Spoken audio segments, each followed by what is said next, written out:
Mga kasayan, paglalagay tayo ng starter, iwawiring natin yung starter, yung Rusi TC125 yung galing junk shop, 4,000 pesos. Lalagyan natin ng, ng starter. Bubuhayin natin yung starter nya.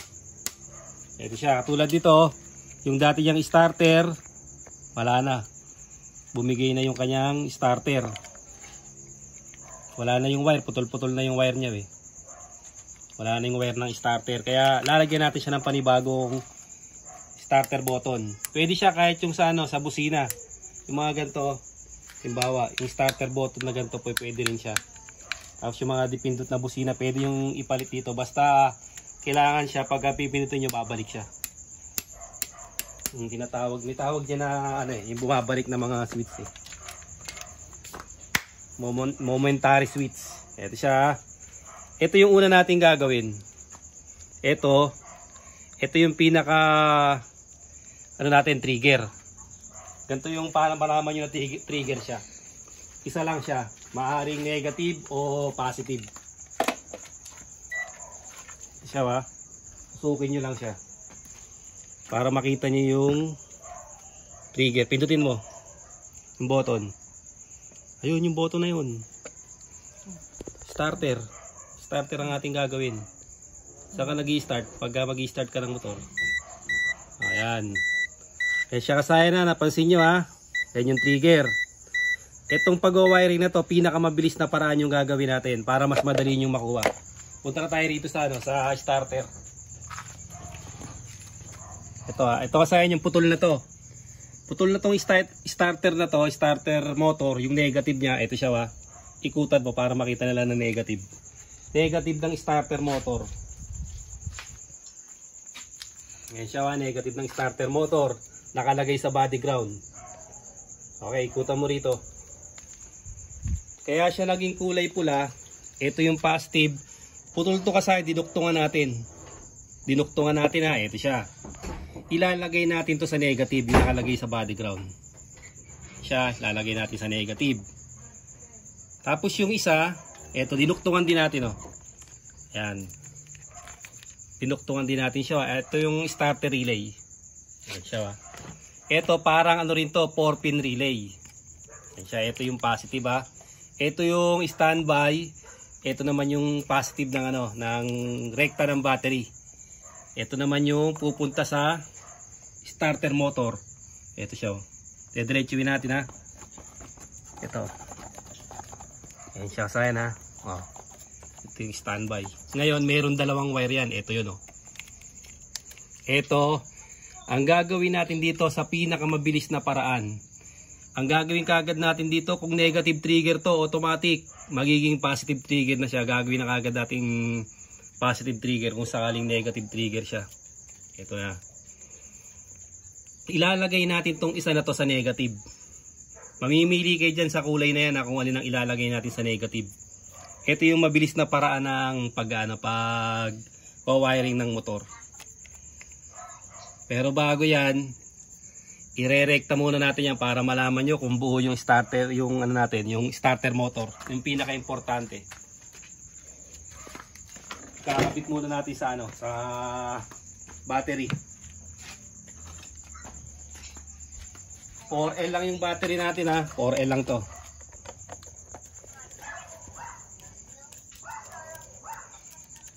Ito siya ito yung negative. Pansin nyo kulay pula Pinuto lang natin to para may duktong natin. Pero ito negative. Ayan siya.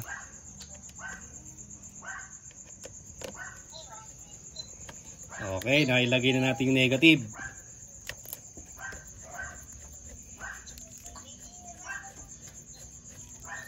Aba, yata tumatapat Yun, goods.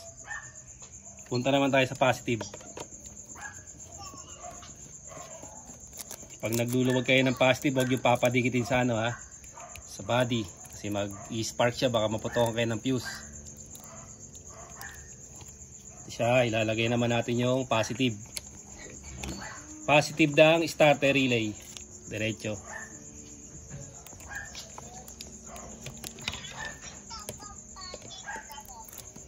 Siya.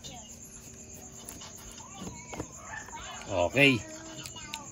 Nailagay na natin. Ngayon, testingin natin kung okay yung ano natin. Kung buo yung ating starter motor.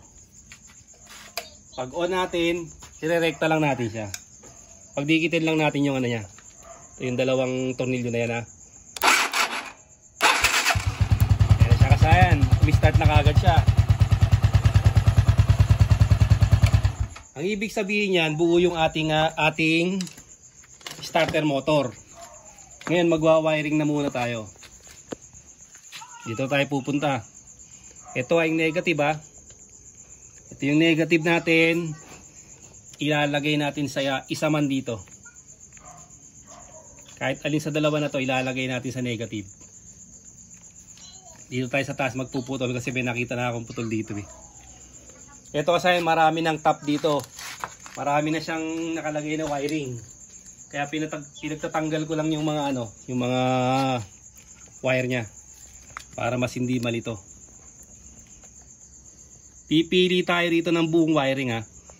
Ito naman ginagamitan ko siya ng continuity para makasigurado.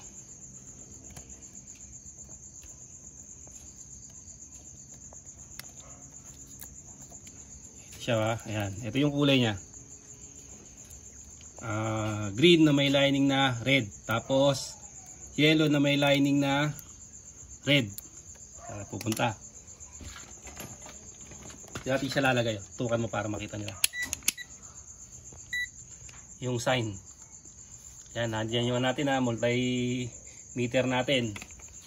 Tusok mo to rito sa kulay dilaw na may pula. To, tusok mo to ha. Tutunog naman yan eh. Tapos tusok mo yan dyan. Tutok mo yung camera dito. Hahanapin natin dito yung yellow na may lining na red. O red na may lining na yellow. Ito siya. Ito. Kita? Yellow tsaka red.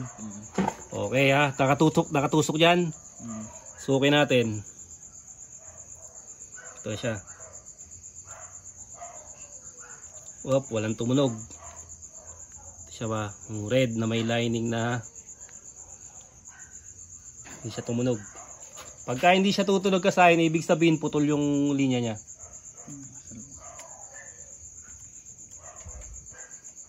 Putol yung linya ng ating ating starter trigger. Tutukan mo to. Tutukan mo yung wire.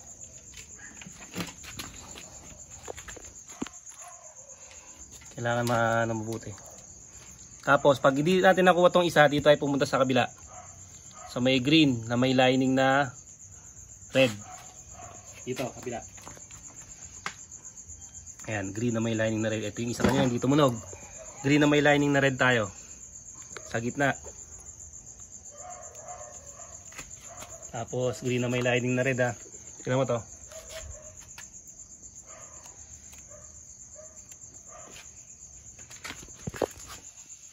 Ayan, tusok mo dyan ha.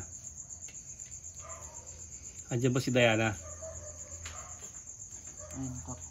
Kaya na, tutukan mo muna to kasi hindi natin masyado matusok. Tutok mo muna yung camera. Para makapag kami, continuity.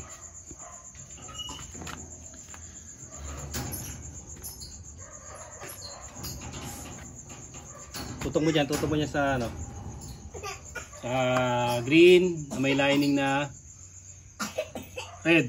Tapos green na may lining na red. Ito. Nasa gitna siya. Saan pa? Ito, ano yung camera? Okay, green na may line na red ha. Tusok mo yan. Wala, sa kabila, sa red. Red yellow. Red yellow. Red yellow. Sa dulon-dulo. Wala rin. Oh, bakit mo to. Dito ka, tutok mo na dito sa harap. Red yellow, baka mali nakuha na natin ang linya.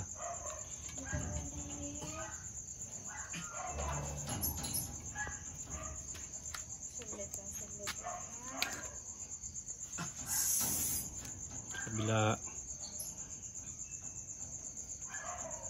Wala, ito sa starter lang to. Sa ano, sa neutral switch. Ito ay lang, fade na yung kulay, diretso mo dito. Tama naman, green to. Green na may yellow. Red na may yellow, tsaka green na may yellow. Dalawa. Pag dikitin natin, continuity natin kung tutunog, dapat ganito maging tunog niya. Kaya siya dapat mag-buzzer, dapat siya ba? Kasi kung wala kasi, ang gagawin natin, magwa-wire tayo. Magpapagapang tayo ng wire kung halimbawa putol na tong dalawa na to. Kung wala tayong makukuhang supply sa kanya kung parehas siyang putol. Ayan siya. Ito, tanggalin na natin para ano. Mas madali siyang anuin. Wala, yellow. Pa. Hindi, magduduktong tayo ng wire ha. Kasi ibig sabihin parehas ano siya. Parehas siyang putol. So, kami yan. Sa kabila na lang. Dito sa yan, no. Tapos ganyan. Wala.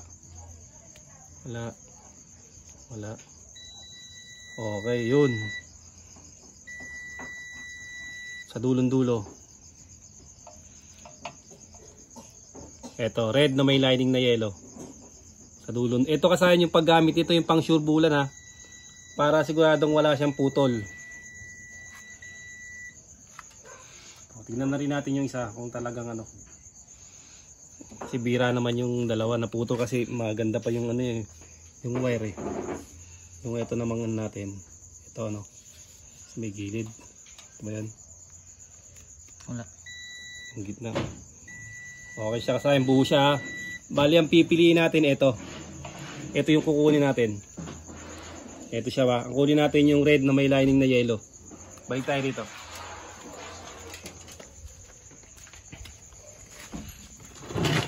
Ito yung socket. Pag ano, spray nyo lang siya ng ano. Kumisan yung socket niya eh. Nagkakaproblema. I-sprayin lang ng ano ng WD-40. Ito na siya ba. Kukunin natin dyan yung isa. Ito papadiretsuin natin to ha. Meron na nga, parang may wire na rin na lumalabas ha. Oo nga. Hindi, yung pag ano mo siguro kanina. Pagtanggal ng ano? Electrical tape. Ambot na yung wire niya. Kasi ito, pag kinuha natin to, may kakulay to eh. Parang ano siya eh. Meron siya ibang kakulay, baka mapagkamalan. Ito na lang kukunin natin. Siya ba, pansinin nyo ha, ilalagay natin sa negative to ha, titapang ko to para hindi kayo malito kasi pinutol ko to para maduktungan ko yung ano eh, yung starter nya.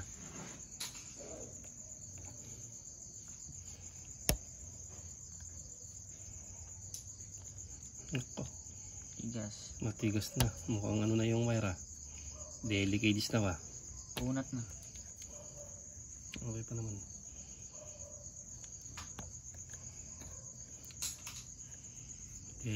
Pag delicate na to, didirekta na natin siya rito. Ito nga, putulin natin yung isa. Tapos tingnan natin yung wire kung sunog-sunog na. Okay pa naman. Sunog na siya pero pwede pa.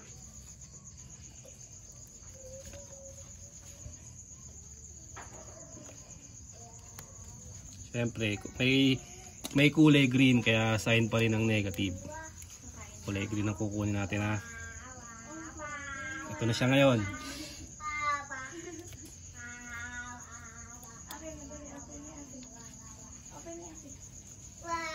Siyempre may pag-asa na kasi napansin nyo na ano na umandar na yung starter motor natin. Kadalasan mga nai-stack pag nagkakaproblema yung motor, hindi naman basta-basta siya nasisira.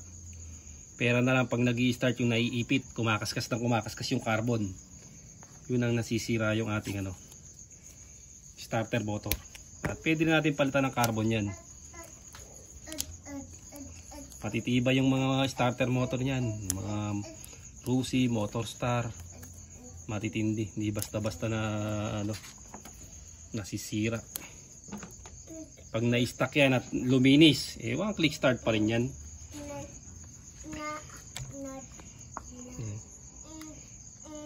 Yan. Ito na tayo ngayon, punta tayo din sa harap. Tapos duduktong lang tayo rito para umabot. Ito yung nilagay natin na ano sabi ko naman sa inyo, kahit yung busina lang na dalawa pwede nyo gamitin. Ito ngayon, hanapin natin yung pinaglanuan natin kanina. Ito siya, yung green, yung red na may lining na yellow. Red na may lining na yellow o dito na natin ito ilalagay. Splice na lang tayo, pakiabot ng cutter natin.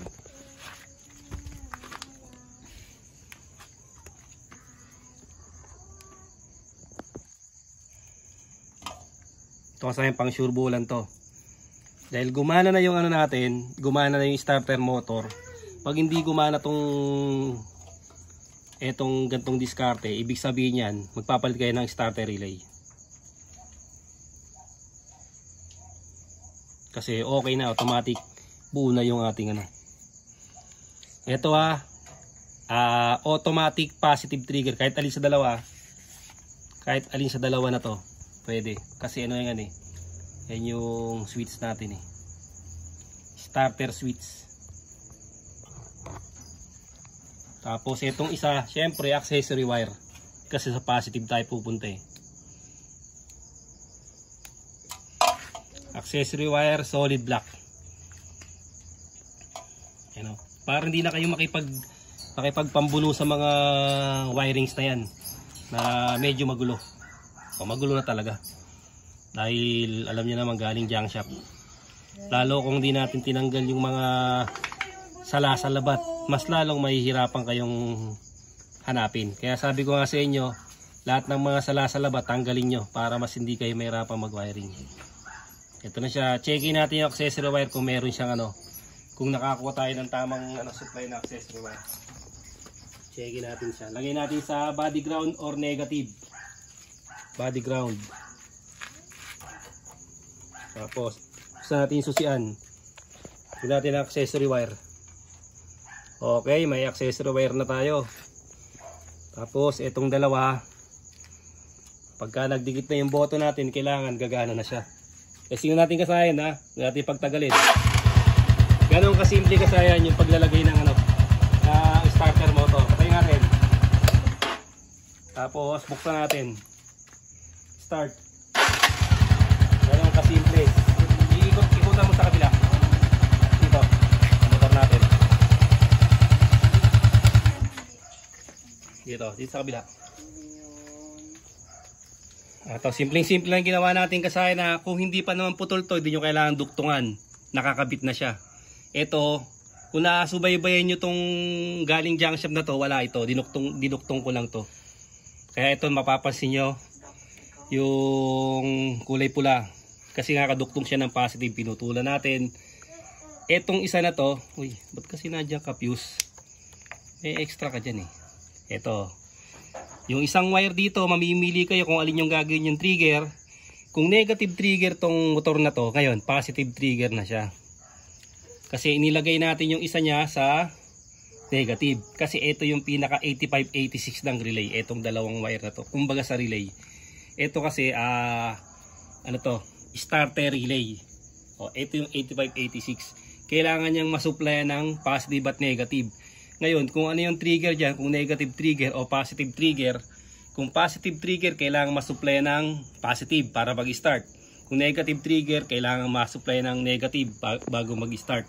Kaya nilagay natin dito yung negative, mas madadalian tayo kasi etong isang wire lang nang ilalagay natin. Balik na tayo dito. Yung isang wire na to na didiretsuin natin, nilagay natin yung isa sa 85-86 ng starter relay, nilagay natin sa negative. Siyempre, yung positive mapupunta rito. Yung kulay ng diretsong wire na yon pupunta sa isang wire ng switch. Tapos yung isa naman pupunta sa accessory wire. automatic yun, accessory wire dahil positive. Kung negative naman, sa ground siya. Testing na ulit natin kasayan. Ganun lang kasayan. Yung yung pag-wiring ng ng starter sa Rusi TC125 na galing junk shop. Hindi nyo kailangan makipagpambuno sa mga wiring na marami. Kailangan nyo lang gawan nyo siya ng sariling version na mas madadalian kayo. Hanggang dito na lang mga kasayan. Salamat sa panonood.